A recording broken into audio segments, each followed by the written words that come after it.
అందరికీ నమస్కారం. అతను కరీంనగర్లోని ప్రతిమా మెడికల్ కాలేజీలో ఎనస్థీషియా సంబంధించి సెకండ్ ఇయర్ చదువుతున్నాడు.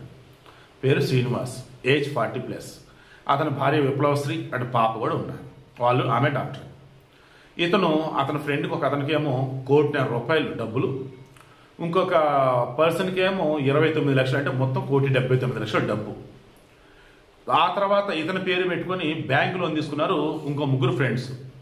ఇతని పేరు శ్రీనివాసు, ఆ ఫ్రెండ్స్ వచ్చేసి హరి అని, ఇంకొక 2 ఏదో ఉండే, ఒక లేడీ కూడా ఉన్నారు. బ్యాంకు లోన్లు తీసుకున్న ఇతని పేరు పెట్టి ఈఎంఐలు కడతన్నారు.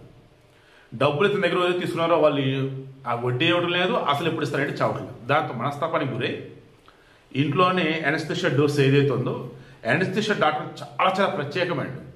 చిన్న ఆపరేషన్ చేసేటప్పుడు కూడా మీకు ఎనస్థీషియా కనుక ఏమాత్రం డోస్ ఎక్కువ మీరు చచ్చిపోతారు.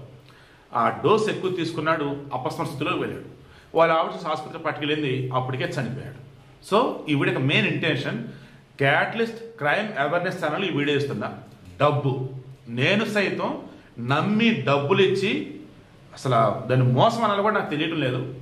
మోసం అంటే నన్ను నేను తగ్గించుకున్నట్టయిద్దో లేదా అవతలం తగ్గించుకున్నట్టు నాకు తెలియదు. కానీ ఎక్కడ కూడా పిచ్చోడికి మళ్ళీ అతి మంచితనంతో వాళ్ళకి అవసరం ఉంది తీసుకున్నారు.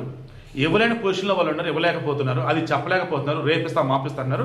ఇక నేనే వద్దు, మీరు ఇవ్వద్దు, ఆ డబ్బులు నేను మీకు సాయం చేస్తాను అనుకుంటాను, ఇక మీకు నమస్కారం, లైఫ్లో నాకు టచ్లో ఉండొద్దు అని దూరం పెట్టుకున్న సందర్భాలు కూడా ఉన్నాయి. సో అది ఎంతవరకు నువ్వు బేర్ చేయగలంత వరకు, ఒక 5,000, 10,000, 100, 200, 1000, 2,000, 1,00,000, 2,00,000 అయితే బాధేగా. అదే 1,00,00,000, 2,00,00,000 అయితే అమ్మ బాబు ఇక నా వల్ల అవ్వదు. అందుకే ఏం చేయాలి, డబ్బు మీరు ఎవరికైనా ఇస్తున్నప్పుడు అవతల ఉన్నటువంటి అర్హత ఉందా లేదా తీసుకునే అర్హత చూసుకోండి. ఆ తర్వాత వాళ్ళు తిరిగి ఇవ్వలేకపోతే మీరు తట్టుకోగలరో చూసుకోండి. ఆ తర్వాత వారు తిరిగి ఇవ్వలేనప్పుడు దాన్ని రికవర్ చేసుకునే సిస్టమ్ మీకు తెలుసు లేదో చూసుకోండి. ఇవన్నీ అయితే డబ్బులు ఇవ్వండి, లేదంటే డబ్బులు ఇవ్వకండి.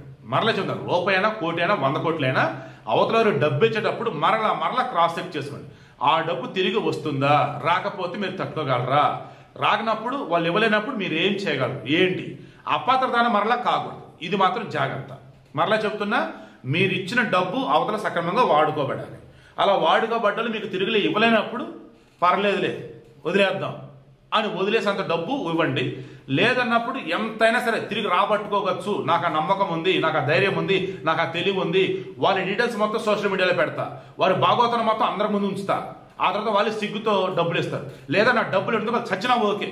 ఇలా ఆలోచించినటువంటి మెంటాలిటీ కనుక ఉంటేనే ఓకే. కానీ వాళ్ళు డబ్బులు ఇవ్వకపోతే నేను చస్తాను, వాళ్ళు డబ్బులు లేనప్పుడు ఇక బతకలేను అనుకుంటూ ఉంటే అసలు ఎవడు వాళ్ళ డబ్బులు, ఎందుకు వాళ్ళ డబ్బులు? దయచేసి జాగ్రత్త అండి డబ్బు విషయంలో మాత్రం.